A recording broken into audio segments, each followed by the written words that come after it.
Hi, this is Megan James here in downtown Middlebury with the Addison Independent and MCTV. I'm here with John Whittaker, project manager for the Kubricki rail tunnel construction project.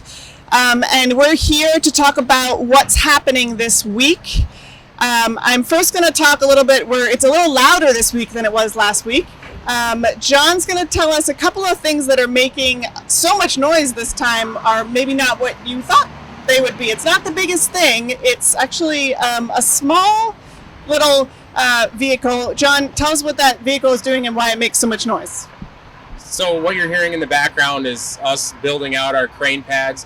So the 300-ton crane that we talked about a couple of weeks ago is made to track all the way from the Patel block back to the actual bank area.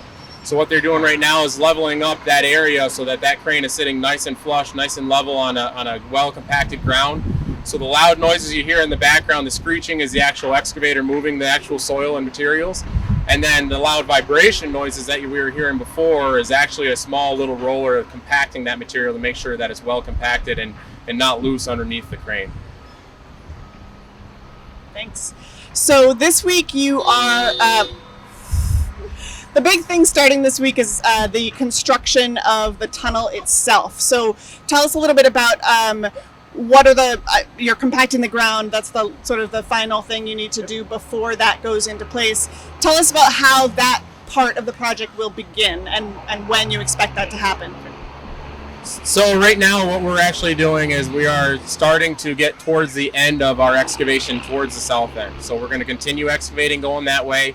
When you guys come out and you actually look down in the middle of the tunnel area, that is the bottom of our excavation. So at this point, we now put in a nice material, lay that out nice and level, compact that, and get it ready for precast. So you'll see some pipes down in there that are sticking up. That's the area of the first piece of precast that'll end up being set later this week. And once that piece is set, then we'll be off to the races, setting the actual concrete tunnel sections, working our way to the south, and coming back and working our way to the north. We have a little bit more blasting to do here on the north side, so you'll see that today and possibly tomorrow. Once that blasting is complete, you'll see us doing that same excavation operation, working our way to the north, so that way we're ready for precast to head to the north once we get to the end of the south end. Is blasting something that people can watch? And will you see anything cool? The blasting itself isn't something you can watch, unfortunately. You'll see that when we get ready to blast, and anybody who's been down here during a blast, that we make sure that everyone is well away from the actual blast area, just for the safety of the public and the safety of ourselves. We actually pull all of our guys out of the cut and move them all back to a safe distance. We put several spotters out around the area with radios so that we can check several times before we actually get ready to set the blast off. So yes, can you be here? Yeah, you can be kind of in the park area and you can kind of hear it go off. It's not really as exciting as it may seem, but you can hear it, you can slightly feel it, and but as far as standing over the edge and watching it, unfortunately, you will not be able to. Another thing that, as you were talking about excavating, it reminded me that I meant to ask you, how deep is this?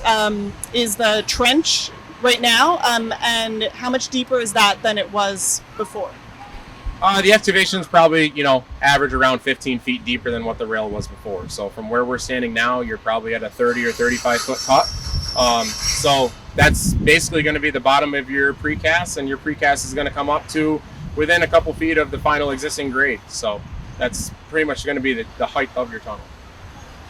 And one other question about the precast. When you put in that first precast piece, what's actually holding it in place? Like, how is it secured there? What is that going to look like? The 83,000 pounds of concrete that it's made of is going to be what's holding it in place.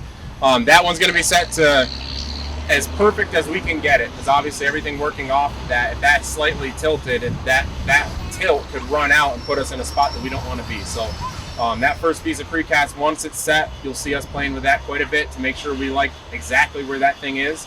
Once that's set in place, we may use other equipment and other means to help really lock it into place as we're pulling other pieces to it. But once we've got a good base of pieces put together, they're going to hold themselves right where they are.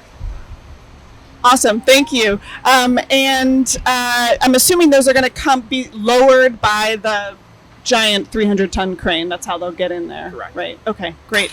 Well, I think that answers all of my questions for today. Thank you, John, and we'll see you again for another update soon. Absolutely. Thank you very much.